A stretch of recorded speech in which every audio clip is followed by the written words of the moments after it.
नमस्कार, मैं राकेश चौधरी। एक दिन पहले प्रधानमंत्री नरेंद्र मोदी ने वैश्विक संकट का जिक्र करते हुए भारत में आने वाले संकट से आगाह किया था। साथ ही देश की जनता से अपील की थी कि पेट्रोल डीजल का कम इस्तेमाल करें। एक साल तक शादी में सोना ना खरीदें, तेल कम खाएं, विदेश घूमना छोड़ दें, स्वदेशी अपनाएं, किसान रासायनिक खाद की बजाय प्राकृतिक खेती करें। यानी एक तरह से देखा जाए तो अमेरिका ईरान युद्ध के कारण पैदा हुए वैश्विक ऊर्जा संकट के बीच देश की जनता से अपनी रोजमर्रा की जीवन शैली बदलने की पीएम मोदी ने अपील की थी और साथ अपने उपाय देश की जनता को बताए थे। लेकिन पीएम मोदी की इस अपील पर लोकसभा में विपक्ष के नेता राहुल गांधी ने कड़ी आलोचना करते हुए निशाना साधा है। राहुल गांधी ने अपने सोशल मीडिया पोस्ट में प्रधानमंत्री के इन सुझावों को नाकामी का सबूत बताया और कहा कि मोदी जी ने कल जनता से त्याग मांगे। सोना मत खरीदो, विदेश मत जाओ, पेट्रोल कम जलाओ, खाद और खाने का तेल कम करो, मेट्रो में चलो, घर से काम करो। ये उपदेश नहीं, ये नाकामी के सबूत हैं। 12 साल में देश को इस मुकाम पर ला दिया है कि जनता को बताना पड़ रहा है कि क्या खरीदे क्या ना खरीदे, कहां जाएं कहां ना जाएं। हर बार जिम्मेदारी जनता पर डाल देते हैं ताकि खुद जवाबदेही से बच निकले। देश चलाना अब कॉम्प्रोमाइज पीएम के बस की बात नहीं है। राहुल के मुताबिक ये सिर्फ आम सुझाव नहीं है, बल्कि शासन की गहरी नाकामी को दिखाते हैं। इससे पता चलता है कि सालों तक सत्ता में रहने के बाद सरकार अब नागरिकों को बता रही है कि उन्होंने क्या खरीदना है, कहां जाना है और अपनी रोजमर्रा की जिंदगी कैसे जीनी है। ऐसे समय में जब भारत को एक मजबूत आर्थिक दिशा की जरूरत है, तब प्रभावी नेतृत्व की कमी है। राहुल गांधी ही नहीं, आम आदमी पार्टी के नेता और राज्यसभा सांसद संजय सिंह ने भी पीएम मोदी को आड़े हाथों लिया है।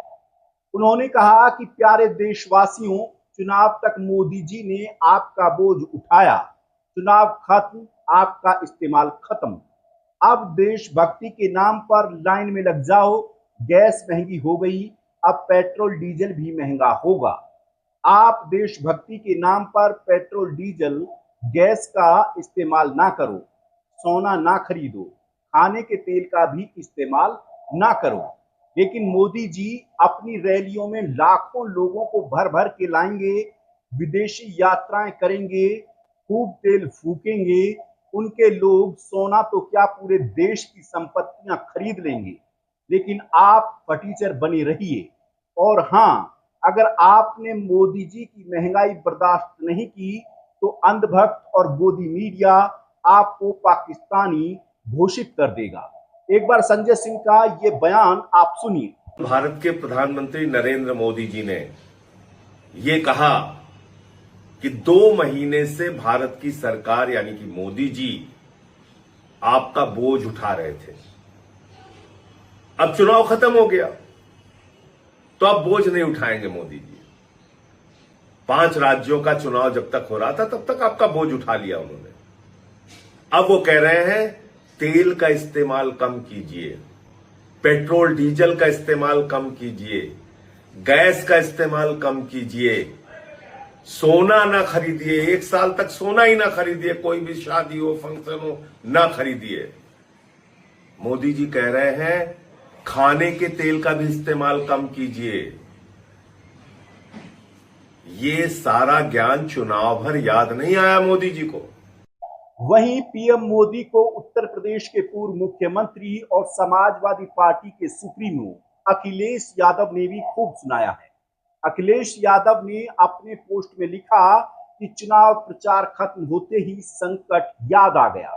दरअसल देश के लिए संकट सिर्फ एक है और उसका नाम है भाजपा।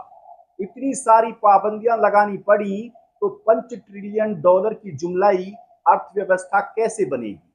लगता है भाजपा सरकार के हाथ से लगाम पूरी तरह छूट गई है। डॉलर आसमान छू रहा है और देश का रुपया पातालोन्मुखी हो गया है। सोना ना खरीदने की अपील जनता से नहीं, भाजपाइयों को अपने ही भ्रष्ट लोगों से करनी चाहिए, क्योंकि जनता तो वैसे भी 1.5 लाख रुपए तोले का सोना नहीं खरीद पा रही है। भाजपाई ही अपनी काली कमाई का स्वर्णीकरण करने में लगे हैं। हमारी बात गलत लग रही हो तो लखनऊ से लेकर गोरखपुर तक पता कर लीजिए, या अहमदाबाद से लेकर गुवाहाटी तक। वैसे सारी पाबंदियां चुनाव के बाद ही क्यों याद आई हैं? भाजपाइयों ने चुनाव में जो हजारों चार्टर हवाई यात्राएं करी, वो क्या पानी से उड़ रही थी क्या? वो क्या होटलों में नहीं ठहर रहे थे, या सिलेंडर की फोटो लगाकर खाना बनाकर खा रहे थे? यह अखिलेश यादव के सवाल हैं। अखिलेश यादव ने आगे लिखा कि भाजपाइयों ने चुनाव में ही वीडियो कॉन्फ्रेंसिंग से प्रचार क्यों नहीं किया? सारी पाबंदियां जनता के लिए ही हैं क्या?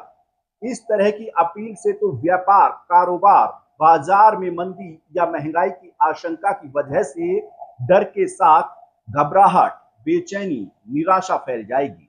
सरकार का काम अपने अकूत संसाधनों का सदुपयोग करके आपातकालीन हालातों से उबारना होता है, भय या अफरा तफरी फैलाना नहीं। अगर सरकार नहीं चला पा रहे हैं तो भाजपाई अपनी नाकामी स्वीकार करें, देश को बर्बाद ना करें। वैसे भी इन हालातों की असली वजह विदेश नीति के मामले में देश की परंपरागत गुट निरपेक्षता की नीति से भाजपा सरकार का हटकर कुछ गुटों के पीछे कुछ खास वजहों और दबावों की वजह से चलना है। इसका खामियाजा देश की जनता को महंगाई, बेरोजगारी, बेकारी और मंदी की मार के रूप में भुगतना पड़ रहा है। किसान, मजदूर से लेकर हर युवा, हर गृहिणी, नौकरी पेशा, पेशेवर कारोबारी, मतलब हर कोई इसकी चपेट में आ गया है। अखिलेश यादव ने आगे लिखा कि सच तो यह है कि भाजपा विदेश नीति और गृह नीति दोनों में फेल हो गई है। ये अपील भाजपा सरकार की अपनी असफलता की स्वीकार रूप की है। दरअसल वोट मिलते ही भाजपा का खोट सामने आ गया। भाजपाइयों ने चुनाव घपलों में राजनीति को प्रदूषित कर दिया है, नफरत फैलाकर समाज के सौहार्द को बर्बाद कर दिया है। अपने चाल चलन से भाजपाइयों ने संस्कृति, संस्कार को कलुषित कर दिया है। साधु संतों पर प्रहार और आरोप लगाकर धर्म तक को नहीं छोड़ा है, और अब अर्थव्यवस्था का रोना रो रहे हैं।